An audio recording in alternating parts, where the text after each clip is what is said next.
नमस्ते बच्चों, my self Jaiswal sir. हम पढ़ रहे हैं class 9th biology, the fundamental unit of life. The fundamental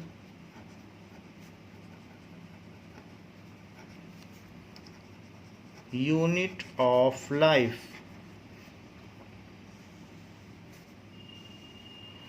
As all we know that all material particles, the matter is made up of very small constituent particles। अगर हम matter को crush करते चले जाएं, उसको पाउडर बनाते चले जाएं, तो वो छोटे छोटे पार्टिकल में टूटता जाएगा।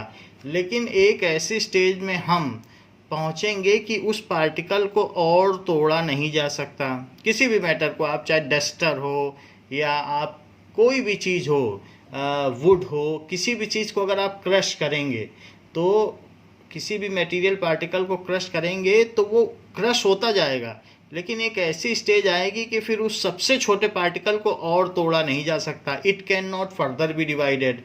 तो वो जो the smallest constituent of matter which cannot further be divided is called atom।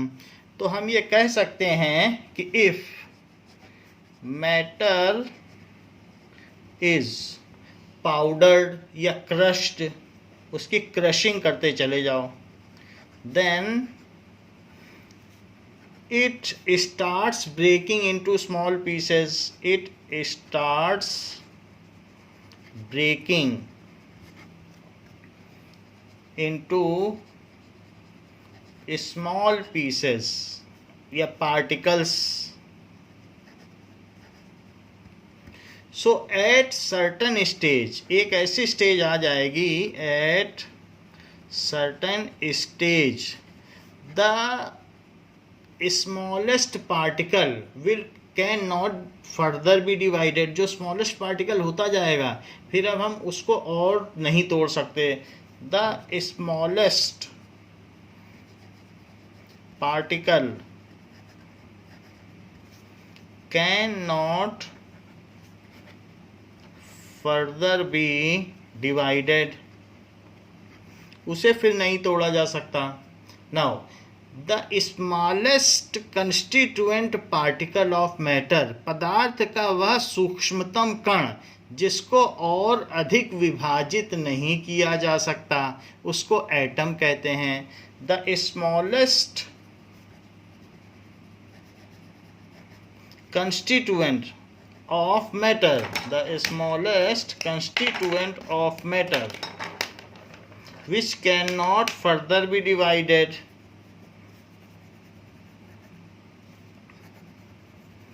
of matter which cannot further be divided, जिसे और नहीं तोड़ा जा सकता, is called atom। उसको एटम कहेंगे। तो एटम जो भी होता है वो पॉजिटिव चार्जेस यानी प्रोटॉन, निगेटिव चार्जेस यानी इलेक्ट्रॉन और न्यूट्रल पार्टिकल्स लाइक न्यूट्रॉन का बना होता है।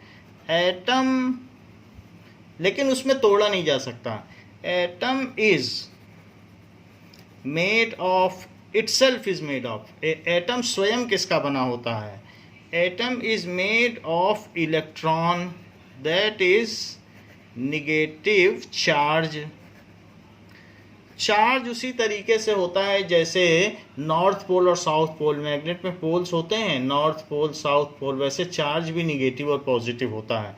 So negative charge, proton, positive charge and neutral particle that is neutron, तीन चीज़ों को बना होता है। However, atom can not be subdivided into this। atom इसमें तोड़ा नहीं जा सकता। तो हम ये कह सकते हैं कि matter is made up of atoms। matter किसका बना है? matter is made up of atoms which are not further divisible, which are not further divisible. Atom का नाम ही है एटोमियो. टोमियो का मतलब कट और ए का मतलब अन, जिसे काटा ना जा सके, अनकट, तो उसे एटम कहते हैं. तो ये ग्रीक वर्ड है एटोमियो. नाउ हम ये आपको क्यों बता रहे हैं कि इस तरीके से है, तो लोगों में ये क्यूरियोसिटी जागी साइंटिस्ट में कि जो नॉन एनिमेट है, निर्जीव चीज़ें हैं, so that is non living substances are made up of atoms.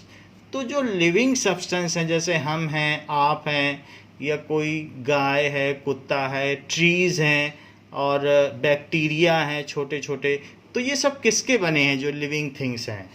From which they are made of. क्या ऐसा कोई चीज़ है जैसे ईंटों से मिल के घर बनता है, तो ऐसे क्या जो हम लोग लिविंग थिंग्स हैं वो किसी से मिल के बने हैं? So living things are made up of the smallest living thing which is called cell. So हम लोगों में जो सबसे छोटी यूनिट है जो कि अपने आप में लिविंग है, उसको सेल कहते हैं. तो ये बात कहा जा सकता है कि हमने ये बात बताई कि एटम से मिलके मैटर बना है, तो लिविंग थिंग किससे मिलके बनी है? Living things are made up of smallest living unit, वो भी लिविंग है और इंडिपेंडेंटली भी रह सकती है, called cell. Cell is the fundamental and structural unit of life. Cell is the fundamental and structural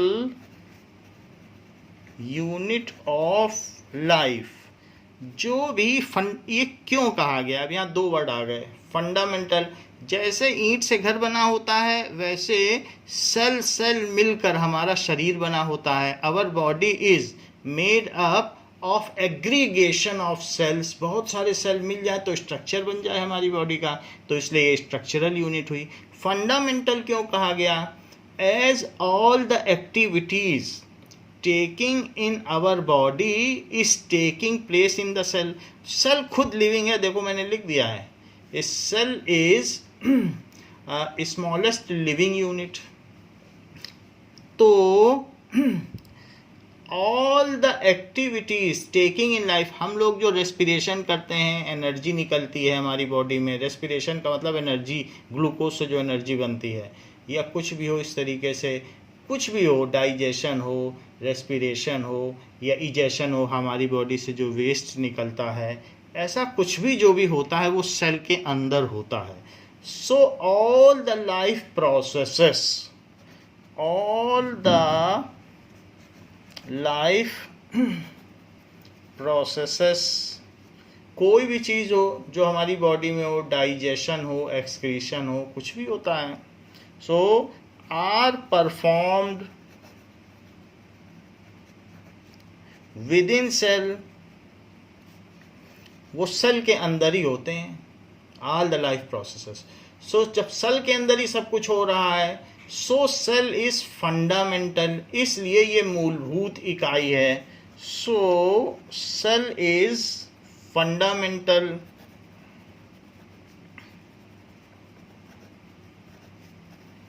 unit of life, क्योंकि सब काम सेल के अंदर हो रहा है.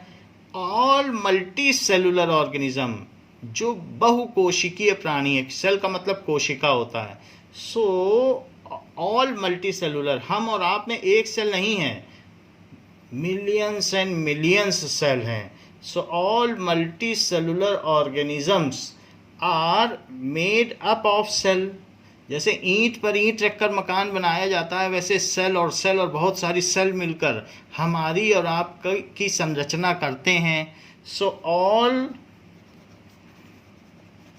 Multi cellular organism are made up of cell. अगर मैं आपसे पूछूं कि घर की स्ट्रक्चरल यूनिट क्या है, जो आपका घर बना है, तो आप कहेंगे ब्रिक्स। ईंट घर की स्ट्रक्चरल यूनिट है, क्योंकि ईंट ना होती तो घर ना होता। तो ऐसे ही हमारी बॉडी ना होती अगर सेल ना होता। सो सेल क्या हो गया? सो हम सब सेल के मिल के बने हुए हैं। So cell is structural unit of life. ये हमको स्ट्रक्चर देती है ऑफ लाइफ। मान लीजिए कि आपको कोई बीमारी है या हमको कोई बीमारी है, तो डॉक्टर के पास जाएंगे तो वो कहेगा जरा एक ड्रॉप अपना ब्लड छोड़ जाओ और कल आ जाना, हम उसकी टेस्टिंग कर लेंगे, और खुद आ जाना, चाहे अपने मम्मी को भेज देना, हम दवा दे देंगे। अब वो उस सेल में जांच कर लेगा कि क्या बीमारी है। तो जब आप एक ड्रॉप ब्लड छोड़ के गए तो ब्लड सेल में वो जांच लेगा, जो बीमारी उसके अंदर है वही बीमारी हमारे अंदर है। तो सेल को जांच लेने से ये पता चल जाता है कि what is the problem in our body. तो इसीलिए तो कहा गया है कि ये फंडामेंटल यूनिट है, क्योंकि जो सेल में है वही हमारे अंदर हो रहा है। सेल बीमार है तो हम बीमार हैं। तो इसलिए because all the life processes, जो डिसीजेस हैं वो सेल में होंगी तभी हम में होंगी। We are aggregation of cell. Whatever is happening in cell is reflected as aggregate in our body. जो उसमें हो रहा है वही सम्यक रूप से हमारे शरीर में हो रहा है। जो सेल में होगा वही हम में दिखाई पड़ेगा, हम तो रिफ्लेक्ट करते हैं उस चीज़ को। तो इस तरीके से ये क्वेश्चन भी पूछा गया है कि why cell is fundamental and structural unit of life. तो उसका आंसर ये है। तो क्वेश्चन आपसे पूछा जाएगा, बुक का ही क्वेश्चन है। तो why cell is a fundamental, how cell is fundamental and structural unit of life. तो हाउ इट इज सो, तो इसका आंसर जो भी है ये इसके ऊपर वाला इसका आंसर है, यहां से यहां तक। सो सेल क्या चीज है? ये तो बात हो गई कि सेल है। Cell, what is cell? Cell is a small independent entity, एक स्मॉलेस्ट यूनिट है विच कैन इंडिपेंडेंटली सर्वाइव, जो अकेले भी अगर छोड़ दी जाए। बहुत सारे ऐसे ऑर्गेनिज्म है जो सिर्फ एक सेल के बने होते हैं, जैसे अमीबा, पैरामीशियम, अभी हम आपको दिखा देंगे। तो वो एक सेल के बने होते हैं और वो जिंदा रहते हैं। सो सेल क्या है? Cell is smallest living unit which can independently survive, वो अकेले भी जिंदा रह सकती है। विच कैन इंडिपेंडेंटली सर्वाइव, वो अकेले जिंदा रह सकती है। ऑल द लाइफ प्रोसेसेस, जो खाना खाना, न्यूट्रिशन लेना, डाइजेशन करना, एक्सक्रीशन यानी वेस्ट पदार्थ का निकालना, ऑल लाइफ प्रोसेसेस, जीवन संबंधी प्रक्रियाएं, all life processes are performed within cell. जैसे एग्जाम्पल के तौर पर न्यूट्रिशन, खाना लेना, बाहर से ले लेना, न्यूट्रिशन होना। इसी तरीके से डाइजेस्ट करना और फिर वेस्ट को एक्सक्रीट करना, एक्सक्रीशन। तो ये सारा विद इन सेल होता है। All multi cellular organisms are made up of cells, जो बहुत सारे, जिनमें बहुत सारे सेल हैं, वो भी इसी सेल के बने हैं, और ये स्मॉलेस्ट लिविंग यूनिट है। All multi cellular organisms are made of cell।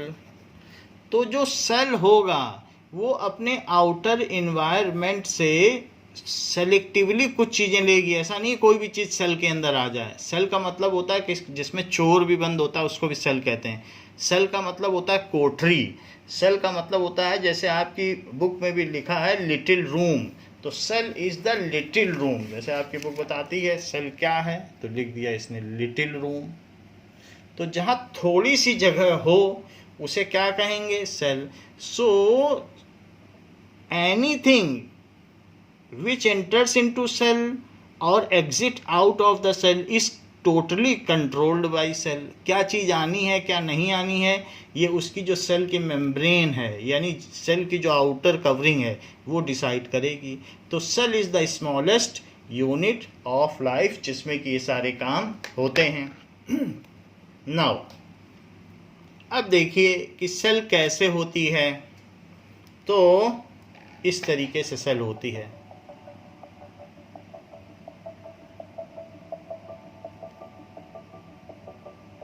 Cells are the smallest living units of an organism.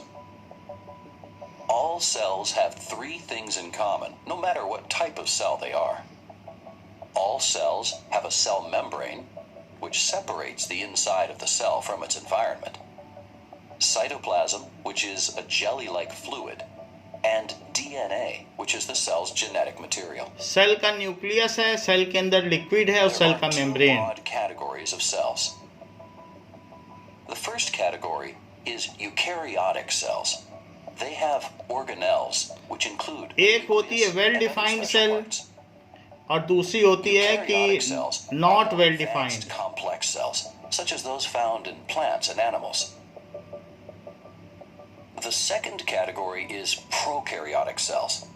They don't have a nucleus or membrane-enclosed organelles. They do have genetic material. इसमें कोई organelles नहीं होते, कुछ parts नहीं होते। Prokaryotic cells are तो अलग अलग तरीके ये प्रिमिटिव सेल है। cellular organisms, such as bacteria. So, what are organelles? Now, Organelle means little organ. ये तो बात हो गई कि हम सभी सेल से मिलकर बने हुए हैं कि कुछ सेल्स वेल डिफाइंड हैं और कुछ सेल ऐसी हैं जो नॉट वेल डिफाइंड है but are made of cells. Now अब हम देखेंगे कि जो सिंगल सेल हैं क्या वो भी सरवाइव कर सकती हैं एटमॉस्फेयर में। तो ऐसे में एक अमीबा आता है जो गंदे पानी में रहता है, तो उसकी सरफेस पर रहेगा और न्यूट्रिशन भी करेगा, उसको डाइजेस्ट भी करेगा खाने को, और साथ ही साथ जो वेस्ट सब्सटेंस है उसको एक्सक्रीट भी करेगा। तो हम ऐसा देखेंगे कि क्या सिंगल सेल भी वही सारे काम कर सकते हैं जो हम लोग करते हैं। तो ऐसा देखें तो हम अमीबा को देखें, ये सिंगल सेल्ड है। इसका बॉडी का शेप इरेगुलर होता है।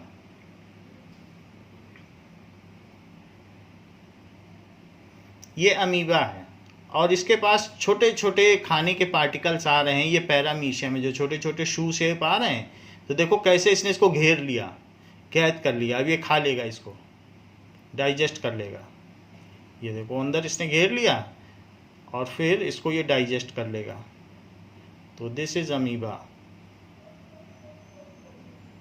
तो ये जो मैंने आपको दिखाया है ये अमीबा है और ये पैरामीशियम है बीच वाला, तो इसने इसको खा लिया है और फिर अब इसको न्यूट्रिशन कर लिया। अब इसको धीरे धीरे इसके चारों तरफ वो जूसेस छोड़ रहा है, डाइजेस्टिव जूसेस, जिससे पचा सके। धीरे धीरे देखो इसने उसको पचा लिया, ये मरने लगा और इसने इसको खा लिया। तो इस तरीके से हम ये देख सकते हैं कि जो सेल है वो सारा काम कर सकती है। जो हमारे अंदर होता है वो सारे काम सेल भी कर सकती है।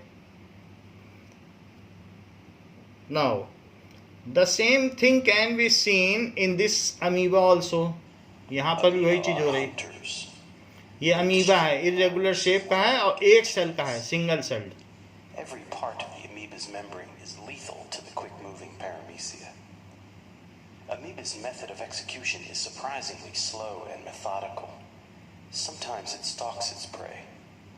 Sometimes it patiently ये पैरामीशियम को खा रहा है ये उसने उसको घेर लिया और अपने अंदर कैद कर लिया। And engulf the unsuspecting paramecium. ये सिंगल सेल्ड है, एक सेल का बना है अमीबा, और जो पैरामीशियम है वो भी सिंगल सेल्ड है।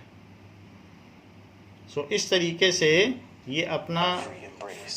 न्यूट्रिशन लेता है, उसको डाइजेस्ट करेगा, और फिर जब डाइजेस्ट कर लेगा तो जो वेस्ट है उसे एक्सक्रीट कर लेगा। In this little chamber of horrors, the paramecium first tumbles So around. it is the dying process of paramecium and digestion. Perhaps it is similar to the many ये tight सारे spots trap that हो चुके paramecium हैं। explore during a typical day of feeding. But amoeba's membrane-bound enclosure is no place for a paramecium. तो इस तरीके से हमने देखा कि कैसे सेल के अंदर सारा काम होता है। तो अगर कोई पूछे सेल क्या है, ये लिविंग यूनिट है और इतनी छोटी है, it can not be seen with naked आई, बहुत छोटी सी होती है। किसी पिन में मिलियंस ऑफ सेल्स हो सकती हैं, इतनी छोटी यूनिट हो सकती है। लेकिन जो सेल है, अगर आप सेल को टीयर अपार्ट कर दें तो अलग अलग सेल्स होती हैं। ये दिखाया गया है, ये बहुत मैग्नीफाई करके दिखाया गया है कि सेल किस तरीके की होती हैं। तो सेल इस तरीके से हो सकती हैं। ये हमारे अंदर वाइट ब्लड सेल्स है, जो ये सिंगल सेल है, ये बहुत छोटी होगी और हम लोग देख नहीं पाएंगे नेकेड आई से। तो ये वाइट ब्लड सेल्स है, उस सेल के अंदर सारे ऑर्गन्स होंगे और वो सारा काम करेगी, सब कुछ काम करेगी। ये सेल के अंदर ऑर्गन्स हैं, वो हम आपको बाद में बताएंगे। और सेल में एक न्यूक्लियस भी है। तो इस तरीके से सेल सारे काम करेगी। तो कोई भी जो सेल होगी, चाहे वो वाइट ब्लड सेल्स हो, जैसे ये वाइट ब्लड सेल्स है, वो सारा काम करेगी, उसके अंदर सब काम करते हैं। ये रेड ब्लड सेल है, तो हमारी बॉडी में जो ब्लड का कलर रेड है वो इसी की वजह से है, तो इसको कहेंगे रेड ब्लड सेल। ऐसे ही हमारे बॉडी के अलावा ये हो गया बैक्टीरिया।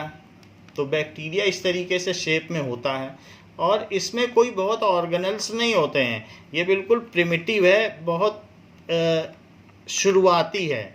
इसके अंदर कुछ नहीं है, बस एक कुछ थोड़ा जेनेटिक मटेरियल है जिससे इसकी प्रॉपर्टी डिसाइड होती है। ना न्यूक्लियस है इसमें, ना सेल के और ऑर्गेनल्स हैं। ऑर्गेनल्स का मतलब सेल के भी तो कुछ अंग होते होंगे, जैसे हमारी बॉडी में हार्ट है, हमारी बॉडी में किडनी है, लीवर है। ऐसे सेल के अंदर बहुत सारी चीज़ें होती हैं। लेकिन ये जो बैक्टीरिया है, इसके अंदर सिर्फ जेनेटिक मटेरियल है जो इसकी प्रॉपर्टी डिसाइड करता है और कुछ भी नहीं है। तो ये एक ऐसा है सेल जो अभी ठीक से बना नहीं है। तो एक बैक्टीरिया सेल हमने आपको दिखाया कि जो इस तरीके से है, ठीक है। इससे ये सेंस करता है अपने फूड को। ऐसे ही ये प्लांट सेल है, तो प्लांट सेल भी इस तरीके से होता है और इसके अंदर सब कुछ होगा, हर चीज़ है, न्यूक्लियस भी है और भी सारी चीज़ें हैं, सेल के ऑर्गेनल्स हैं। तो सेल एक छोटी यूनिट है, ये बहुत छोटी होगी बट दिखाने में इतनी बड़ी दिखाई जा रही है। तो इस तरीके से सेल्स अलग अलग तरीके की हो सकती हैं। अगर हम देखें तो प्लांट सेल के अंदर अगर बहुत प्रिसाइजली देखें तो इस तरीके से सारी चीज़ें दिखेंगी, जिसमें ये न्यूक्लियस भी है, ये न्यूक्लियस है, और कुछ भी है, स्टोर हाउस भी है जिसमें वेस्ट सब्सटेंस रखे जाते हैं, और कुछ है वो सब हम लोग बाद में देख लेंगे। But this is plant cell. आप कहेंगे कि अगर ये प्लांट सेल है तो फिर एनिमल सेल कैसी होगी? तो ये एनिमल सेल है, ये हमारी बॉडी में इस तरीके की सेल है, तो एनिमल सेल। तो इन सभी चीज़ों के बारे में हम पढ़ेंगे, लेकिन ये बात मेन है कि सेल में सब काम होता है। जो हमारी बॉडी में काम हो रहा है वो वास्तव में सेल में हो रहा है। जो कारखानों में काम हो रहा है वो वास्तव में फैक्ट्रीज में होने वाला काम मशीनों में हो रहा है। तो हमने ये देख लिया कि सेल ऐसा होता है। What is the literal meaning of cell? Cell का लिटरल मीनिंग क्या है? Cell means little space. Cell का मतलब होता है the little space. Cell means the little room, little room. तो इसीलिए तो जो थीव्स हैं या जो कल्प्रिट्स हैं उनको लिटिल रूम में रखा जाता है, कहते हैं उसको सेल में रखा गया है। So cell means the little room. If cell is teared apart, अगर सेल को कोई रप्चर कर दे या उसकी सेल की आउटर मेम्ब्रेन को फाड़ दे तो टीयर अपार्ट कर दे, तो it is no more alive. If cell is teared apart, then it is no more alive. फिर वो जिंदा नहीं रहेगी. ठीक है, तो वो बिखर जाएगा. It's all cell organelles. Organelles का मतलब उसके अंदर के जितने भी ऑर्गन्स हैं. अब वो छोटे छोटे ऑर्गन्स हैं तो उसको ऑर्गेनल्स कहते हैं. Then all of cell organelles,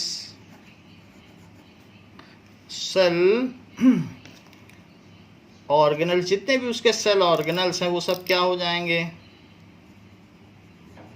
nails.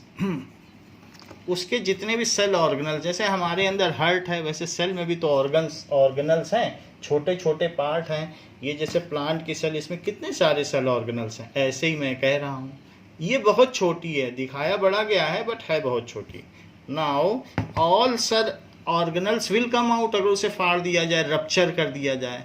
If cell is teared apart या रप्चर्ड, जो आपको अच्छा लगे वो लिखें, will come out and cell will die. कुछ और भी बातें हैं. Cell is made up of atoms. Cell खुद किसका बनी होती है? एटम्स का बनी होती है. तो सबसे पहले सेल जो है वो लिविंग है, एटम से बनी हुई है, लेकिन बहुत सारे एटम से मिलके बने होने के बाद भी ये स्मॉलेस्ट लिविंग यूनिट है. इससे छोटी अगर आप करना चाहोगे, सोचोगे और कट करके देखें शायद और लिविंग मिल जाए, तब जिंदा नहीं रह पाएगी. Cell is made up of atoms. तो जैसे हमने आपको बताया कि cell is made up of atoms. Atoms किसके किसके हो सकते हैं? Hydrogen, oxygen, 116 types of atoms होते हैं. और उसी से मिलियंस एंड मिलियंस, जो भी पूरी दुनिया के सब कुछ बने हुए हैं वो एटम से ही तो मिलकर बने हुए हैं. So all the substances in world या universe are made up of atoms. और टोटल 116 है. जो पीरियोडिक टेबल होती है जिसमें सब एटम्स दिखाए जाते हैं, आयरन, निकल, कॉपर. तो जैसे 26 अल्फ़ाबेट से ऑक्सफोर्ड की डिक्शनरी बन जाती है, वैसे ही 116 टाइप्स ऑफ एटम से सारी दुनिया बनी हुई है. तो सब कुछ एटम से ही मिलकर बना हुआ है. उन्हीं को आप एलिमेंट्स भी कह सकते हैं, क्योंकि जैसे सारे हाइड्रोजन के एटम एक साथ इकट्ठे हो जाए तो कहेंगे हाइड्रोजन एलिमेंट. कॉपर हो जाए तो कॉपर एलिमेंट. तो 116 टाइप्स के ही पूरी दुनिया में एटम हैं. तो सेल किसकी बनी है? एटम की. अच्छा, सेल कैसी होती है, इस पर बहुत सारे साइंटिस्ट की शुरू से क्यूरियोसिटी रही है कि सेल दिखती कैसी होगी. How is the structure of cell. So इसमें सबसे पहले ये देखा गया कि जो पेड़ का बार्क होता है, पेड़ की जो आउटर कवरिंग होती है जो धीरे धीरे करके निकलने लगती है, जो डेड सेल्स जिसमें होती हैं, सो इसको सबसे पहले रॉबर्ट हुक ने इसको सबसे पहले इंस्पेक्ट किया. Robert Hooke has inspected the bark of tree, has inspected bark of tree.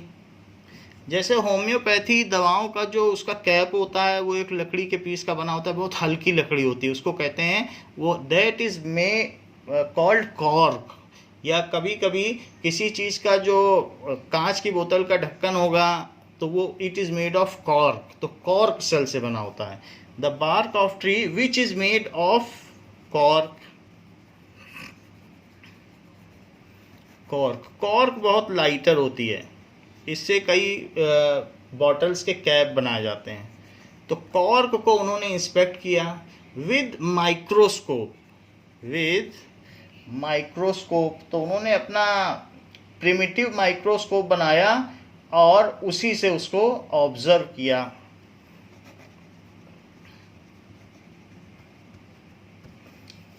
With primitive microscope और उससे रॉबर्ट हुक ने इंस्पेक्ट किया।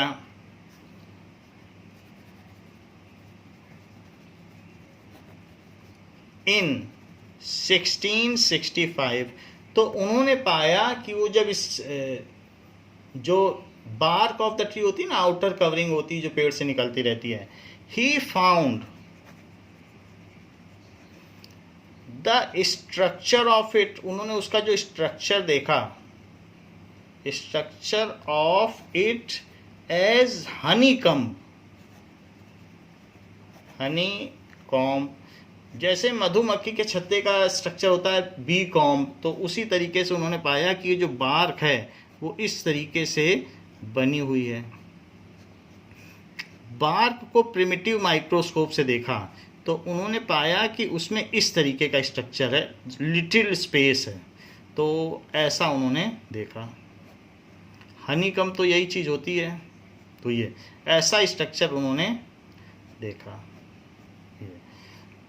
सो ये किसने सबसे पहले देखा?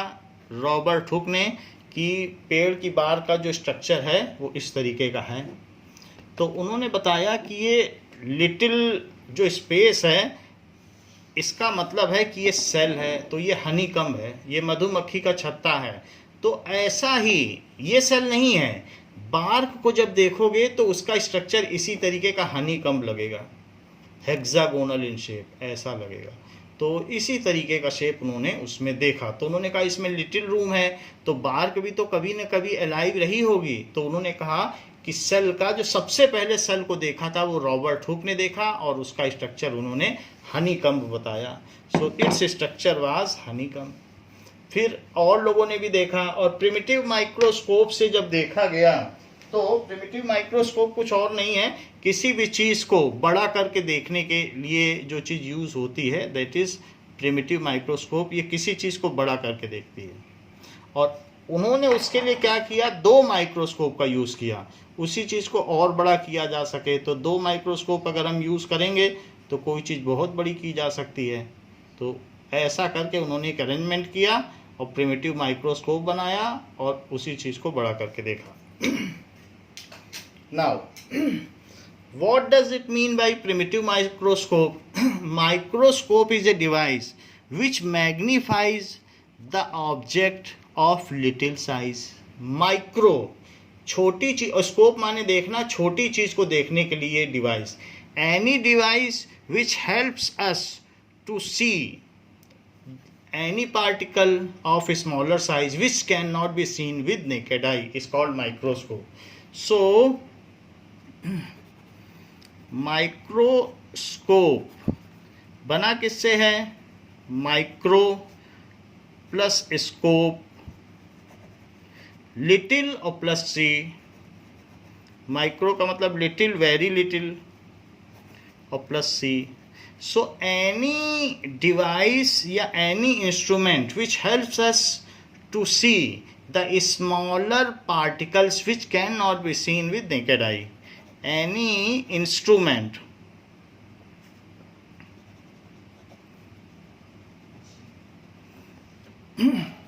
used to see smaller particles which cannot be seen with naked eye, उसको कहते हैं माइक्रोस्कोप। इट यूजेस 2 लेंसेज, ये अलग अलग लेंस होते हैं। सो इट यूजेस 2 लेंसेज, जो चीज़ को बड़ा करके दिखा दें। So it uses 2 lenses to see something, ये चीज़ है। So it uses 2 lens to see object. 2 lens होते हैं तो माइक्रोस्कोप में, उसको माइक्रोस्कोप कहते हैं जो हमें छोटी चीज़ को देखने में मदद करता है। सो लेट अस सी कि पहले तो उन्होंने प्रिमिटिव माइक्रोस्कोप से उस चीज को देखा, फिर बाद में इसके बाद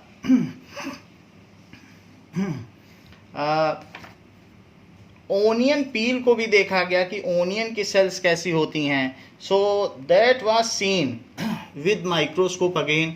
तो तब तक एक कंपाउंड माइक्रोस्कोप बन चुका था जो किसी चीज़ को 200 टाइम्स या 250 टाइम्स तक बड़ा करके देख सकता था। So with the help of compound microscope, वो प्रिमिटिव का मतलब बहुत प्राइम नेचर का, बहुत अभी शुरुआती दर्जे का। सो इट इज़ प्रिमिटिव, अभी ज़्यादा अच्छा नहीं बन पाया, लेकिन compound microscope is well developed. So onion की जो मेम्ब्रेन है उसको पहले कलर किया गया सेफ्रॉन से, यानी पर्पल कलर से, और उसकी सेल्स को देखा गया क्योंकि ओनियन भी तो प्लांट सेल है। So if we C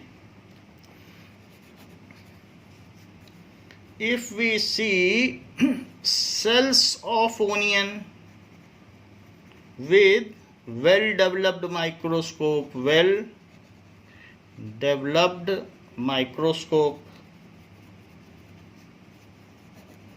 it is known as compound microscope.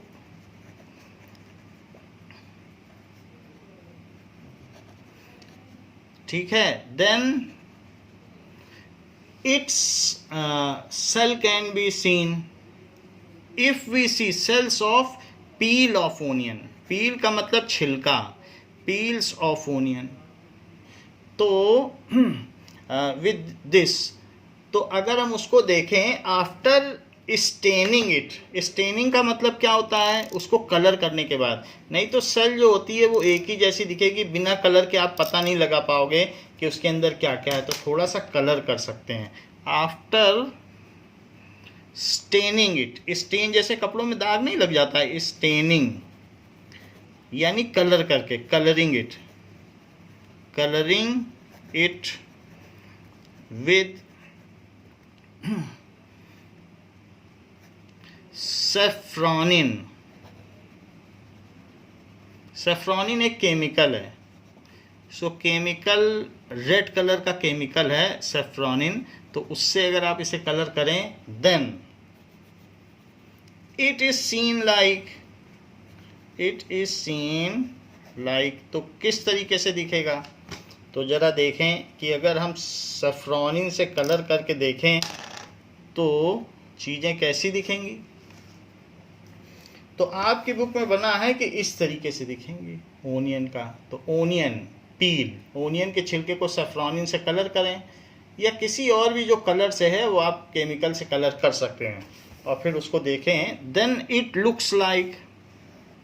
तो अब वो तो डेड सेल्स थी, कॉर्क सेल, क्योंकि कॉर्क डेड होता है बार्क, उसमें न्यूक्लियस नहीं दिखा था। लेकिन जो लिविंग सेल आप देखेंगे तो लिविंग सेल में उन्होंने देखा कि इस तरीके से ऐसे सेल उनको दिखी। सो ये onion peel. So if we see with compound microscope we all can see, और आपको ये प्रैक्टिकल कराया भी जाएगा, तो इट इज़ लाइक दिस, और इन सब में एक न्यूक्लियस भी आपको दिखेगा। So it is the onion peel seen with compound microscope, जो उसको 250 टाइम्स मैग्नीफाई करके दिखाएगा। Compound microscope magnifies the thing. So cells of onion peel under compound microscope, इसको लिख लें, सेल्स ऑफ ओनियन पील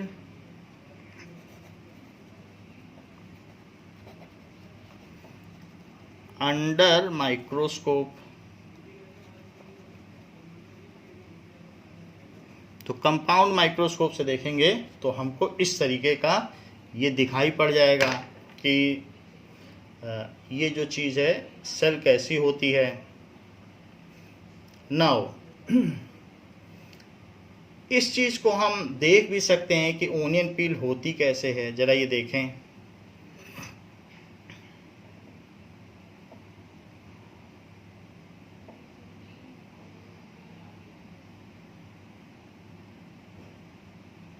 तो उसमें जो बीच में डॉट है वो न्यूक्लियस है। हर एक सेल में आपको न्यूक्लियस भी दिखाई पड़ेगा। ये देखो न्यूक्लियस दिखाई पड़ रहा है ओनियन पील में, ये देखिए। तो इसको कलर करते हैं तो हम किसी भी चीज़ से कलर कर सकते हैं। मिथाइलिन ब्लू से कर सकते हैं, ये मिथाइलिन ब्लू का है।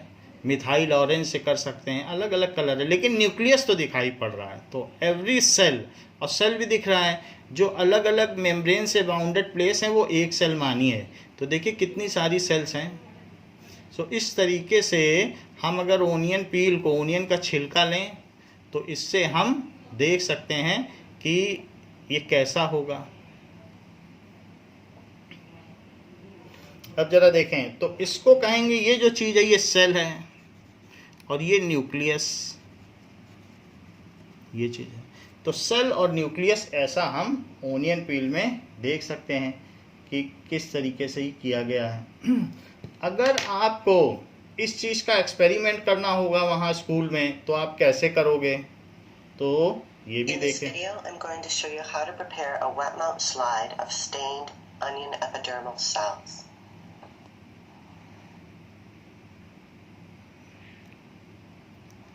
Here's my microscope slide. I want to have that out and ready.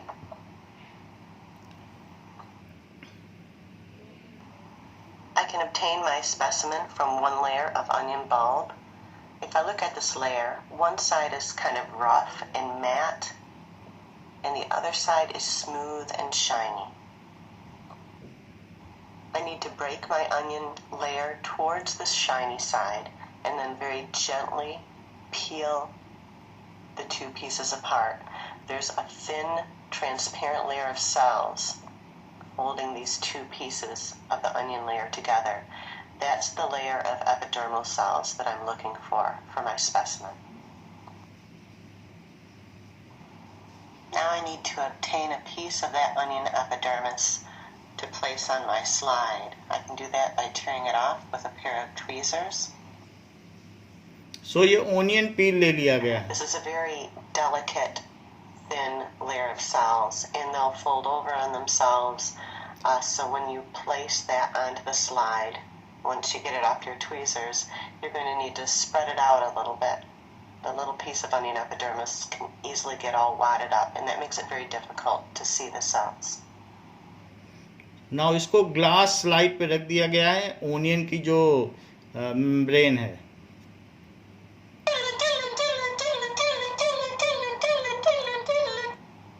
While filming in the lab, I forgot to include an easier alternate technique for getting that onion skin onto the slide, so I'm going to show it to you here in my dining room with my two helpers. The best way to get a large, flat sheet of these onion epidermal cells is to peel that layer of onion skin off directly onto the slide. It's very thin, it'll wrap right around the slide just like saran wrap.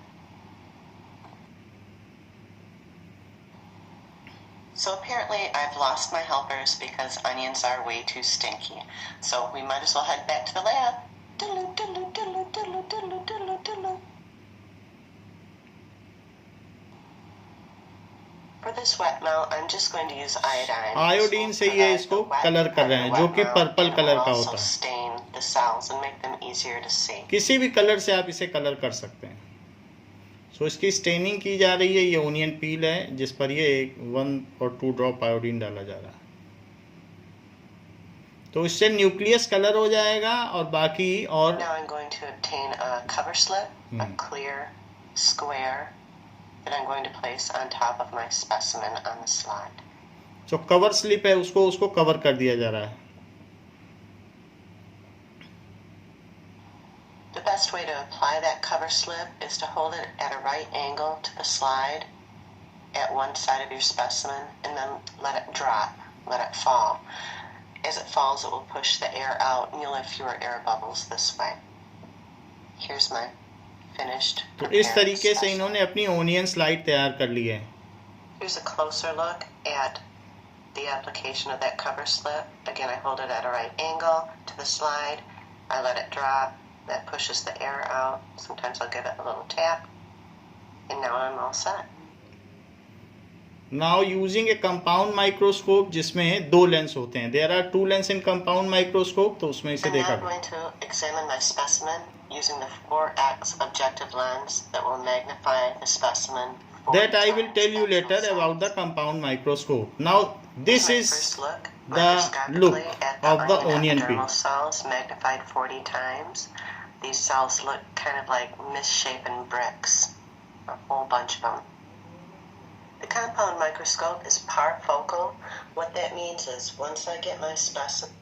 So we have seen that onion cell को किस तरीके से prepare करना है और किस तरीके से आप इसको स्टेनिंग कर सकते हैं। इसी तरीके से जो हमारी चीक सेल्स हैं, चीक के अंदर में भी कुछ सेल्स कभी कभी वो निकलती रहती हैं, नहीं तो आप ट्वीज़र से उसमें से थोड़ा सा पार्ट लेकर उसको आयोडीन से स्टेन करिए।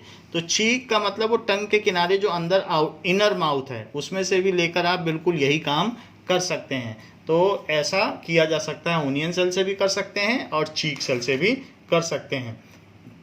Now this is all about the onion cell. तो हमने देखा कि डेड सेल्स हैं, तो डेड सेल्स इस तरीके की होंगी जो कि कॉर्क सेल्स थी। तो ये यहाँ पे जो हमने इस तरीके का स्ट्रक्चर देखा, दैट इज सबसे पहले रॉबर्ट हुक ने देखा था, तो ये कॉर्क सेल्स थी और उसको अंडर प्रिमिटिव माइक्रोस्कोप देखा गया।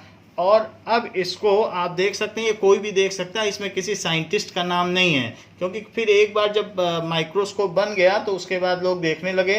तो it is seen that is the onion peel, इसको देखा जा सकता है। Now we will learn that what is compound microscope. Compound microscope क्या होता है, हम इसे जानें।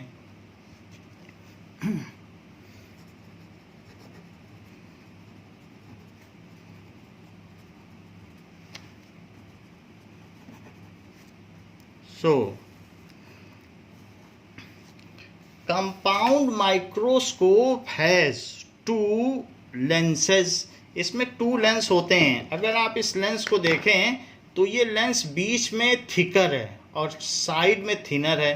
तो आप देखें बीच में ये थिकर है थोड़ा सा और साइड में थिनर, ये बीच में थिक है, मोटा है। तो इसलिए इस तरीके का जो होगा दैट इज इस तरीके से होगा, बीच में थोड़ा सा थिक होगा और साइड में थिन होगा। तो बीच में आप देख रहे हैं मोटा है और किनारे पे पतला है, इस तरीके से। So now compound microscope is made up of two lens. Compound microscope is a device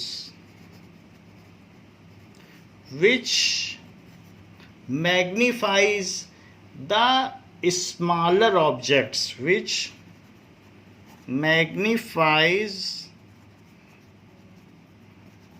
smaller objects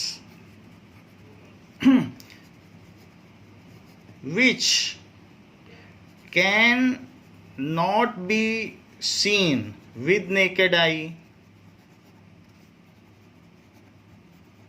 जिसको हम नेकेड आई से नहीं देख सकते उसको ये मैग्नीफाई करता है and helps us to inspect its detailed view and provide us its detailed view. तो वो हमें इसके डिटेल्ड व्यू के बारे में बताता है। Compound microscope has two lens. Compound जो इस तरीके का लेंस हो, जो बीच में मोटा हो और किनारे पतला हो, ऐसे बहुत सारे हैंड लेंस होते हैं जिनसे हम एनकाउंटर करते हैं, बड़ी आसानी से वो हमें दिख भी जाते हैं। सो ऐसे लेंसेज जो बाज़ार में ऐसे होते हैं कि उससे बड़ा करके देखा जा सकता है किसी चीज़ को, तो हैंड लेंस कहते हैं। तो ये वही इसी तरीके का होगा हैंड लेंस, ये जो यहाँ दिखाया गया है। सो इसको कॉन्वेक्स लेंस कहते हैं, जिससे किसी भी चीज़ को बड़ा देखा जा सके, कॉन्वेक्स लेंस। तो ये कॉन्वेक्स लेंस है। So compound microscope consist of two lenses.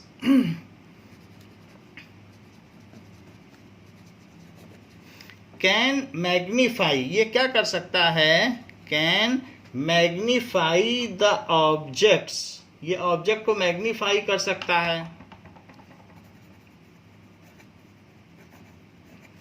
The object up to 400 times, कई गुना मैग्नीफाई कर सकता है, अप टू 400 टाइम्स, इतना मैग्नीफाई कर सकता है। इट हैज़ 2 कॉन्वेक्स लेंसेज, ऐसे 2 तरीके के लेंस होंगे। It has 2 convex lenses,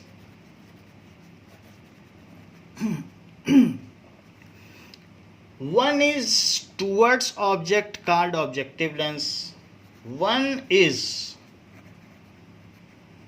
towards object called objective lens, and other is towards eyes called eyepiece।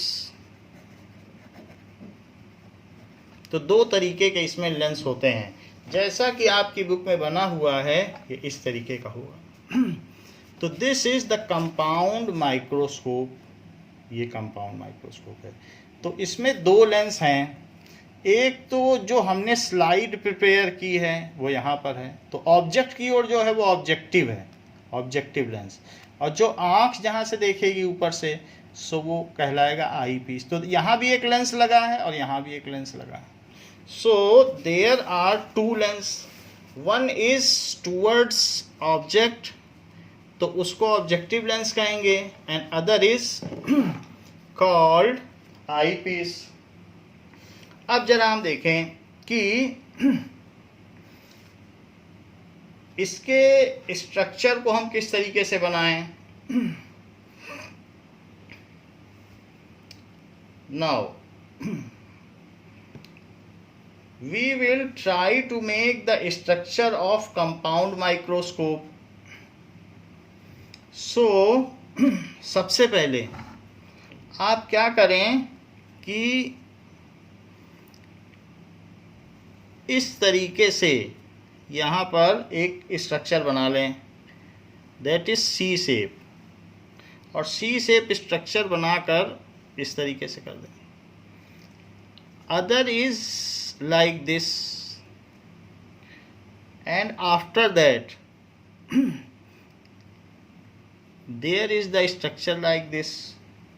सो ये चीज कर दी, एंड नाउ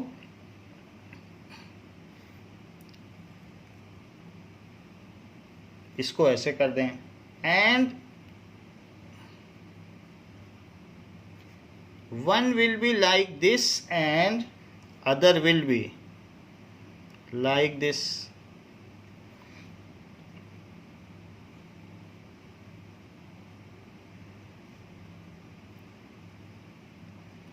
तो ये जो ऊपर की ओर है वो आई पीस है, यहाँ से हम देख सकते हैं, और नीचे एक स्टेज होगा, तो उस स्टेज पर कुछ भी रखेंगे और उसको हम मॉनिटर करेंगे, एंड द स्टेज में नीचे की ओर एक होल होगा, तो उसमें लाइट आ सकती है। सो कंपाउंड माइक्रोस्कोप में यहाँ पर एक लाइट करने के लिए एक रिफ्लेक्टर होगा जो सनलाइट लेगा और इसमें डाल देगा, तो यहाँ पर एक होल है, और इसी के ऊपर एक स्लाइड लगी होगी जिसको कि पिन से यहाँ पर पिन से ऊपर करके आप क्या कर सकते हैं, कोई भी चीज़ रख सकते हैं, अपना जो ग्लास स्लाइड है वो उसमें फंसा सकते हैं। तो इस तरीके से है। इसके अलावा इसमें 2 नॉब भी होंगी, एक नॉब ऐसे यहाँ पर होगी और एक और भी नॉब होगी, तो fine adjustment and course adjustment की यहाँ पर नॉब होगी। अब देखिए, तो ये इसके अलावा इसका एक बेस भी होगा। सो बेस इस तरीके से होगा,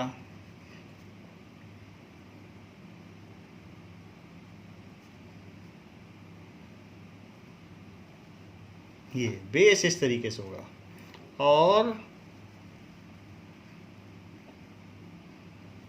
ये, तो ये हमारा एक कंपाउंड माइक्रोस्कोप है। यहाँ पर भी एक पिन होगी जो इस स्विवेल को मूव करा सकेगी। सो देयर विल बी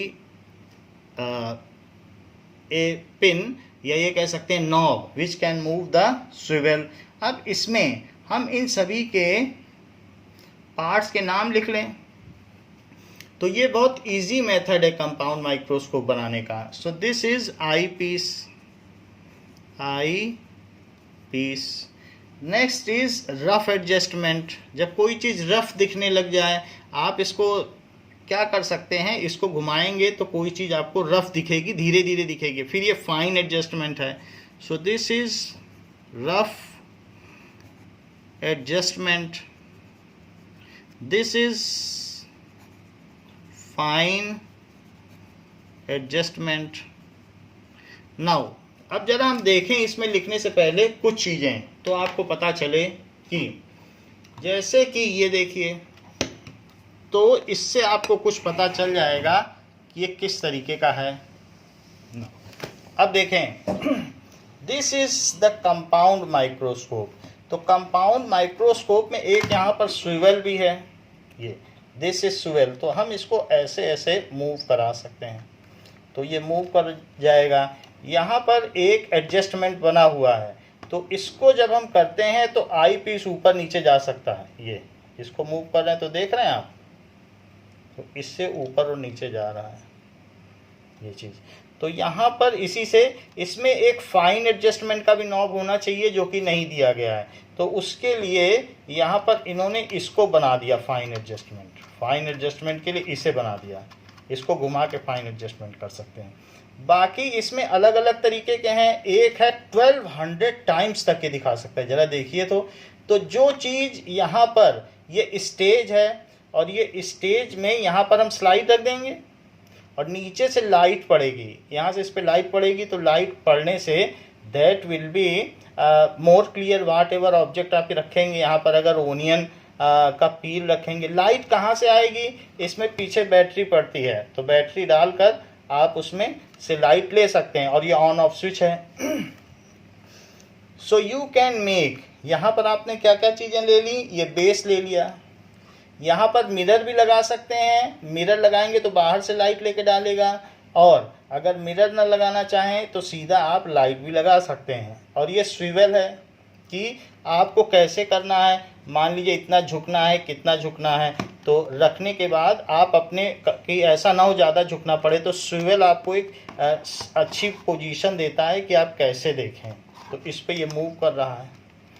इसके अलावा कोर्स एडजस्टमेंट हो गया। यहाँ 3 ऑब्जेक्टिव्स हैं, एक 1200 पर है, और अगर मैं इसको रोटेट करा दूँ तो मैं चाहूँ तो 100 वाला नीचे रख दिया, ये देखो अब 100 वाला आ गया। 100 से देखो, 100 टाइम्स देखना चाहते हो 100 से देखो। आपको नहीं पसंद है 400 देखना चाहते हो तो 400 वाला नीचे रख दीजिए, जैसा आप रखना चाहें। और 1200 रखना चाहो तो 1200 रखो। So you can make alignment of any, तो या इसके ऊपर अलाइन करना है, जो भी आप करना चाहें। तो इस तरीके से हमने ये माइक्रोस्कोप देख लिया। यहाँ पर ये देखिए ऑब्जेक्टिव है, यहाँ पर ये देखिए इन सभी में एक एक लेंस लगा हुआ, ये आई पीस है जिसको आँखों के पास रखेंगे। ये 3 क्या हैं, ये 3 हो गए ऑब्जेक्टिव लेंस, अलग अलग मैग्नीफिकेशन के हैं। ये सारी चीज़ है। सॉरी, ये बात हो गई, ये स्विवेल है, ये है स्विवेल ये वाला, और ये फाइन एडजस्टमेंट है। इसको करने से भी ऊपर नीचे होता है। तो ये रफ एडजस्टमेंट और ये फाइन एडजस्टमेंट, ये स्विवेल, रफ फाइन। चलिए, so we will name part of our compound microscope. तो हम अपने कंपाउंड माइक्रोस्कोप के अब पार्ट लिखें कि किस किस तरीके से है।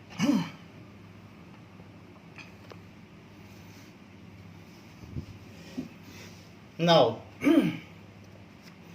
तो आपने देखा बुक में ऐसा था कि रफ एंड फाइन, रफ ऊपर था, फाइन यहाँ था, फिर स्विवेल यहाँ था। अलग अलग कंपनी अलग अलग तरीके से बनाती है, लेकिन दोनों ही होते हैं। तो रफ एंड फाइन है। इसके अलावा और क्या क्या चीज़ है जिसमें ये स्लाइड करता है, ये ट्यूब इसमें स्लाइड कर रही है, तो इसको कहेंगे बॉडी ट्यूब।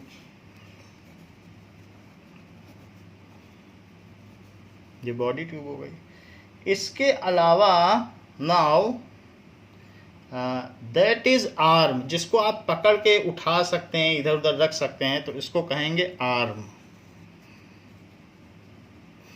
ये क्या है जिससे आप देख सकते हैं, that is objective lens.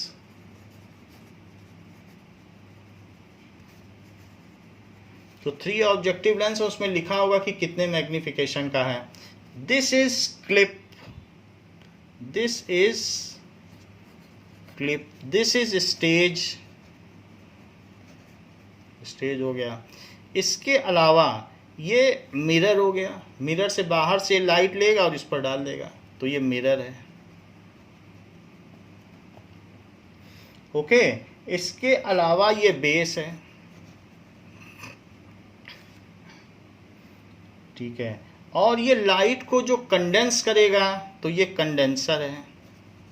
Condense का मतलब एक साथ एक ही पॉइंट पे ले आएगा, कंडेंसर, तो लाइट को कंडेंसर कर देगा। तो इस तरीके से हमने आपको देखा कि क्या क्या चीज़ें हैं। और ये उसकी नोज़ है, नोज़ पीस, कि ये इसको मोड़ दिया तो कभी ये आ गया सामने, कभी ये आ गया, तो इसका भी नाम दिया गया है, this is called nose piece, nose piece. So ये नोज़ पीस हो गया। बाकी तो आपके अलग अलग हैं, एक इसमें हाई पावर ऑब्जेक्टिव लेंस होगा और एक लो पावर ऑब्जेक्टिव लेंस होगा, तो दोनों ही ऑब्जेक्टिव लेंस हैं, हाई एंड लो पावर। आप ऐसे लिख सकते हैं, हाई एंड लो पावर। तो 2 तरीके के ये एडजस्टमेंट्स हो गए। अच्छा, इसका नाम क्या हुआ? ये है कंपाउंड माइक्रोस्कोप, ठीक है। सो दिस इज कंपाउंड माइक्रोस्कोप, जिसको कि हमने यहाँ पर देखा। कंपाउंड माइक्रोस्कोप किस तरीके से काम करता है, ये कैसा होता है, इस चीज़ को हम देखें कि कंपाउंड माइक्रोस्कोप आखिर काम कैसे करता है। Here are the parts and the functions of the microscope. Up top here we have the eyepiece, and you'll notice that the eyepiece is where you look through into the microscope, and you'll notice it has a 10 times magnification, that eyepiece. Here we have the arm of the microscope, which connects the eyepiece to the base. Here we have the coarse adjuster, which moves the stage up and down. When you move it towards you, it moves it up. When you move it away from you, it moves it down. We have right here, the small knob is the fine adjustment knob, which you don't need to move very much, just a tiny little movements to fine tune your specimen. Here we have the objectives. We have the lowest power objective, which is the red objective, 4 times objective. If I twist here into place and I hear it lock, we have the medium power objective, the yellow objective, which magnifies 10 times. And then if I click one more time, we have the high power objective, and that one is 40 times. 40 into 10, क्योंकि आई piece 10 times है, तो 10 into 40 is 400। इन दोनों को multiply कर दो। Under low power, I am not looking at it only 4 times. I need to remember, my eyepiece is 10 times, and my objective is 4 times. What do I do with those numbers? Do I add them? Do I subtract them, multiply them, divide them? Well, let's think about it. If this is 10 times, and this is 4 times, I need to multiply these numbers together, which gives me, and I'm looking at an object under low power at 40 times, much bigger than I see it with my eye. So then same goes for the medium objective, because this objective is 10 times, and if this lens 3 times magnification, And then up here again, my eyepiece, 10 times. So 100 times. Pretty amazing. So another part of our microscope is the stage. This is not where we dance, but it is where we place our slide. Our slide goes onto the stage. Here we have our stage clips. You'll notice if you push them in the back, and you can move them right to left. This is what holds your slide in place so that specimen and that slide doesn't move around. Right here, we have this knob right here that has numbers on it, 1 through 5. This is called a diaphragm. What a diaphragm does, it allows a certain amount of light to come through. So if you see those little circles underneath, you can see the amount of light that is able to go through. Obviously, if I have a smaller circle, so कितनी light आनी है उसको diaphragm regulate करता है. कम light भी आ सकती है, ज्यादा लाइट भी आ सकती है. Depending on my specimen. The next one we have here is our light source. Obviously, our light source is going to give light to our specimen, so it is bulb, a light source. If you look into this eyepiece and you can't see anything, if it's really dark and black, it's because your light's not on. You need to turn it on. And lastly, we have our base, which supports this microscope and keeps everything in its nice and working order. That is the parts of the microscope. Now, we have seen the microscope here and its part also. Now, the compound. Here is a microscope. We will write something about microscope and see a video regarding it. Are present in the atmosphere and are invisible to the naked eye. But how do the scientists actually study these microbes? Mirror. See, this is mirror. So by mirror we can reflect light towards our objective. In that case, this mirror is replaced by the light source to control the amount of light that reaches the stage. There is a diaphragm which controls the amount of light और नीचे reflecting mirror है. This is where we keep the specimen, a magnified image of which is to be studied. Light, which allows light to pass through and fall on the object. The light that comes from the slide is collected sets of objectives, which will form images magnified 10 times, 45 times, and 100. Now, अभी तक हमने इसमें क्या लिख लिया है कि there are two lens. One is towards object called objective lens, and other convex lens is towards eyes, that is called eyepiece. उसको eyepiece कहते हैं. So eyepiece is connected to base. Eyepiece and objective lens are connected to base with help of arms. Eyepiece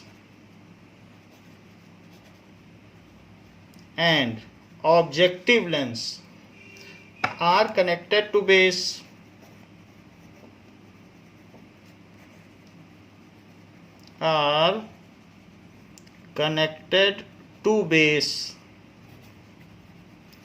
with help of arm की मदद से ये इससे connected रहते हैं. इसी को पकड़ के microscope can be carried from one place to other with help of arm. So ये भी किया जा सकता है. And there are two adjustment. अगर कोई चीज़ धुंधली दिखने लगे, कोर्स एडजस्टमेंट को मूव कराइए. अगर कोई चीज़ आपको ऐसा होगा दिखाई ही नहीं देगी, और फिर जब कोर्स एडजस्टमेंट यानी धुंधला एडजस्टमेंट, कोर्स या रफ एडजस्टमेंट जब आप करेंगे तो उससे धुंधला दिखाई पड़ेगा, फिर फाइन एडजस्टमेंट से बिल्कुल क्लियर दिखाई पड़ेगा. जब क्लास में आएंगे आप तो हम आपको दिखा देंगे. So with there are two adjustments, two adjustment knob. Rough adjustment, rough इसको कहते हैं coarse adjustment, and fine adjustment.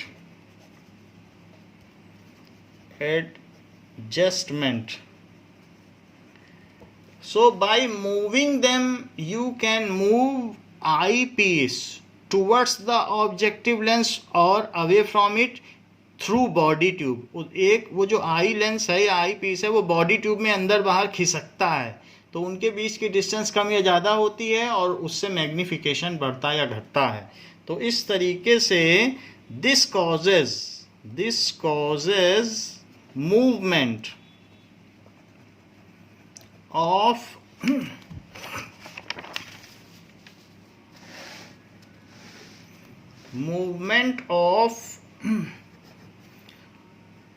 eyepiece to objective lens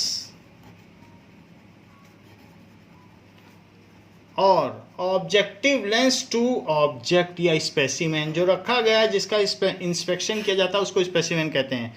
और ऑब्जेक्टिव लेंस हमने ये भी देखा था जब हमने कोर्स एडजस्टमेंट किया था तो वो ऑब्जेक्टिव लेंस को खिसका रहा था। Objective lens to specimen, specimen उसको कहते हैं कि जिसको हम जैसे ओनियन पील है ऐसा कुछ भी हो सकता है तो हम जो भी देखेंगे उसको कहेंगे स्पेसिमेन। सो इसका किया जा सकता है। ये तो बाई रफ एडजस्टमेंट हुआ, रफ एडजस्टमेंट नॉब। और ऊपर वाला आई पीस टू ऑब्जेक्टिव लेंस जो करता है वो है फाइन एडजस्टमेंट नॉब। लेकिन ये बात ध्यान रखनी चाहिए, थ्रू बॉडी ट्यूब। ये किससे मूव करता है eye piece to objective lens?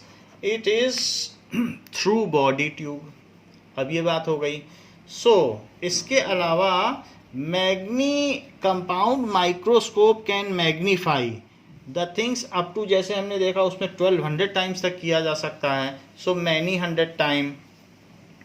Compound microscope can, ये 400 है, आप चाहें तो इसे चेंज कर लें कि अब देखो हमारा वाला जो माइक्रोस्कोप है वो 1200 टाइम्स तक कर रहा है तो आप इसे 1200 तक लिख लें कि 1200 टाइम्स तक कर सकता है। अब ज़रा देखें इसके अलावा और क्या क्या चीज़ थी। There was a swivel. Swivel क्या कर रहा था बताओ? ये स्वीवेल नहीं लिखा है, this is swivel. There is a swivel which moves arm with respect to base to give us a comfortable position of inspection. There is a swivel at base of arm. There is a swivel at base of arm which rotates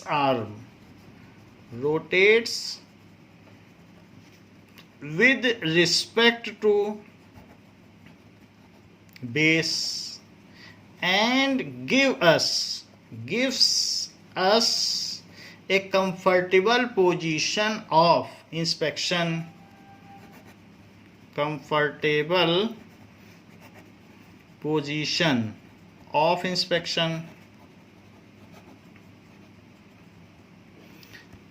base is, जो base होगा वो heavier होगा and it keeps everything intact. जो specimen है वो गिर ना जाए, टेढ़ा मेढ़ा ना हो, तो steady and intact. Base is bottom part of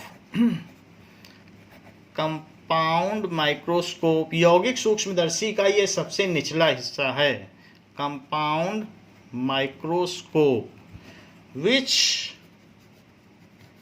keeps specimen steady, keeps specimen steady and intact। तो ये करता है।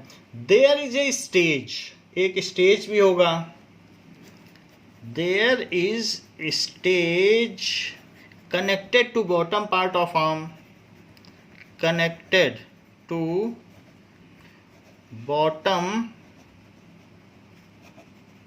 part of arm, to which glass slide containing specimen उसमें स्पेसिमेन होगा ग्लास स्लाइड में, कुछ स्पेसिमेन आप चाहे ओनियन का रखो या किसी का भी, containing specimen can be secured with clips, ये चीज होगी. नाउ